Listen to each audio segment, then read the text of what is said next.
এই জন্য একটা ঘটনা আছে নাকি জানেন, কেমন করে ঘুমাও তুমি ফজর করে কাজা, কেমন করে ঘুমাও তুমি, কেমন করে ঘুমাও তুমি ফজর করে কাজা,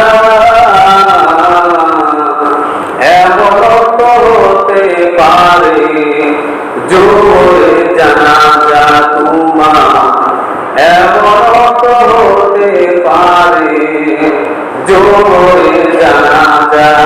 আসলে আমি গল্পগুলো আমি শুনি, বাস্তব কথা আমি গল্পের অর্থগুলো আমি চিন্তা ফিকির করি। দেখেন আজকে কে ফজর নামাজ পড়ছেন না পড়ছেন আমি জানি না, জানি না, আপনিও জানেন না আমিও জানি না। আসলে দেখেন এখানে বলতেছে কেমন করে ঘুমাও তুমি ফজর করে কাজা, এমন হতে পারে জোহরে তোমার জানাজা। আসলে অনেক মানুষ এই যে ঘুমাইছে এগুলো সোজা হয় নাই, উঠলে তো দুনিয়াতে আছে আর না উঠলে বড়টা। তাহলে এটার সাথে আমাদের বাস্তবতা মিল আছে না নাই? অবশ্যই আছে।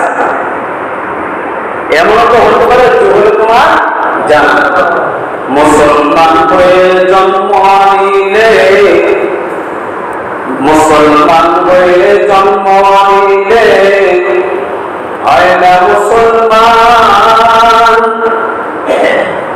তফাৎ হয় কাফের মুমিন, তফাৎ হয় নামাজের উপর। আসলে তো মুসলমানের ঘরে জন্ম নিলাম এদিকে আমি মুসলমান হয়ে গেছি। সহজে ডাক্তারের ঘরে জন্ম নিলে কি ডাক্তার হয়ে যায়? ইঞ্জিনিয়ারের ঘরে জন্ম নিলে কি ইঞ্জিনিয়ার ইঞ্জিনিয়ার হয়ে যায়? আলেমের ঘরে জন্ম নিলে কি আলেম হয়ে যায়?